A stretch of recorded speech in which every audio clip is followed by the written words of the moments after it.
Hey everyone, it's Zim here from Living Gamers, and I'm bringing you some more Feed the Beast how-to. Joining us today is Mr. Johnson. He's a very stiff man, I guess you could say. And today I'm going to kind of continue what I did a while ago. It's Generikb's biomass generator, but it was a pretty cool idea what he had. So I'm just going to go over it. This is a 3-layer wheat farm. It's actually not too much overkill for generating enough biomass for to turn into biofuel and then use for steam power, but it's really kind of costly to have this much. You have to have a good amount of redstone. That's what I'm trying to say. If you don't have enough redstone, then you really shouldn't attempt this. But yeah, I have 3 farms going. I think if you had 4 farms going, it would be more efficient than 3. Oh yeah, it would be more efficient, but this produces an alright amount of wheat and seeds, but it does grow by season / ticks, so 4 would make it like some would be ready, some wouldn't, and it'd just always be cycling through wheat. So this is my 3-layer thing. And for Generikb's, it was underground, so it looked like this, but underground.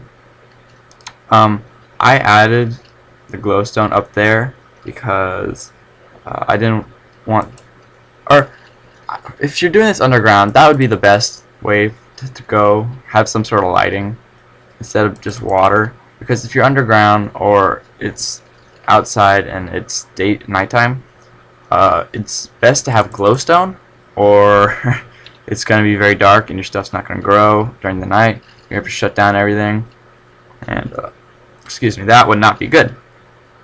Alright, so the wheat and seeds, they come through this long tube. You don't need all this golden pipe. It's just I have it because I don't like waiting. Very impatient. And then you come, all the seeds and wheat come down here, and they go to these auto crafting benches, which create these little plant balls, as you can see from these weird looking, ugly, vomity looking shapes. The first one I have is wheat, and the second I have seeds, and you just have to make the formation in the auto crafting bench, and it won't eat up the original copies. So like the first row you put down of wheat, it won't eat it up, but when the second one comes around, it'll start producing plant balls. And then those plant balls come over to my fermentors, which create the biomass. I had to place a couple of plant balls in these because, as I said, this system I have is not very efficient. So I added a couple, but a lot of this is just created, and I had a really big harvest, I guess, season before this, so a lot was produced, and I think, yeah, like this one's empty, empty. All like the plant balls are coming from here, so it's kind of a not waste, but you should have a system running to get them all the way to the back too. But anyways, I have the biomass, and I had it pumped out and go into these biogas generators, and I really shouldn't have had to put the generators first, or engines, because they suck up all this biomass. I should have put this thing, and this is the still. The still is what creates your biofuel, and I guess having 6 bio engines isn't enough to power this quickly. It goes really slowly. I thought it'd go pretty fast, but maybe it's because I have all of this. Everything here is hooked up to these generators. But I have an energy cell, so I guess I should attach that. So, something to think about. And yeah, look, it's making my biomass, and it goes up to this little tank thing, and this tank is holding all the biofuel, and I've added buckets to this. That thing, the boiler, is very heavy consuming. I've had it running for about a day and a half, and it still doesn't reach its maximum heat level, and I'll go over that in a second. I'll have this little setup. I'm going to go over it in a second too, after I go over the boiler. So the biofuel comes out of here, goes to this boiler. You need to supply water to this boiler because it's a steam boiler.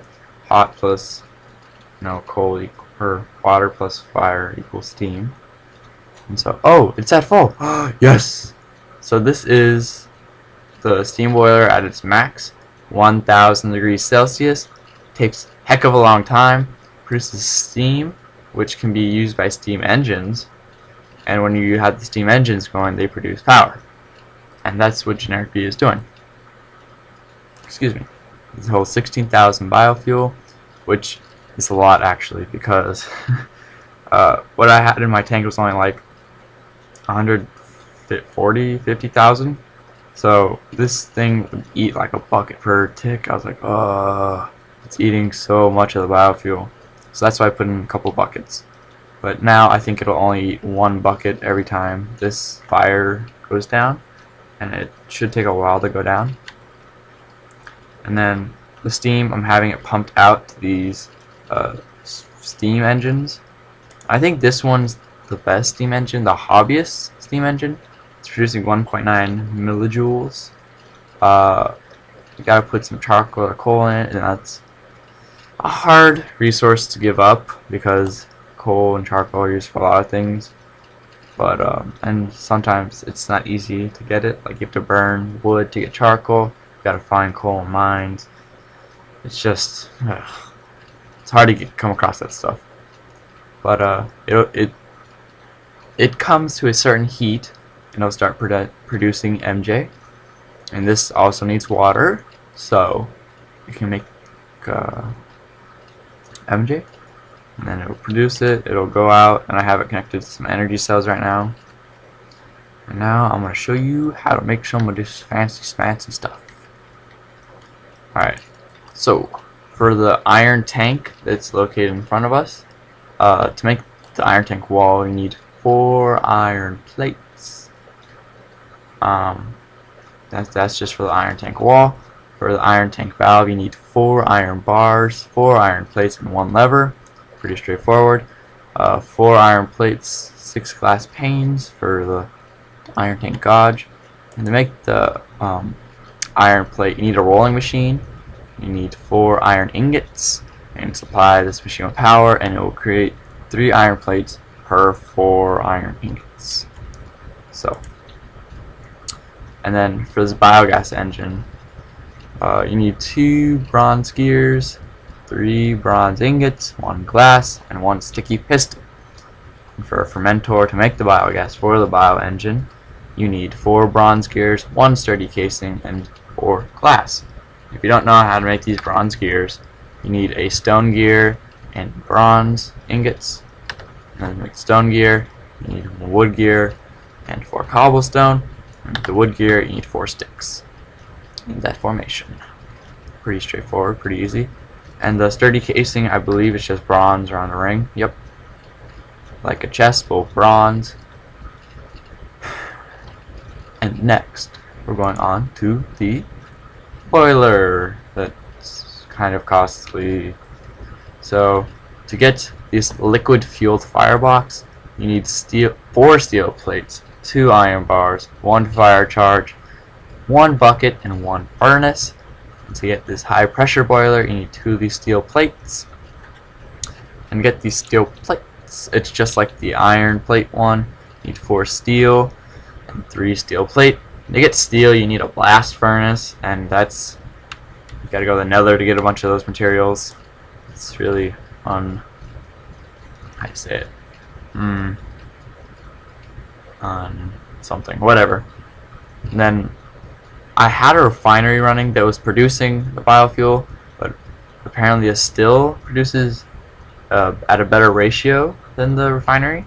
I think it's like 33, 1 out of something.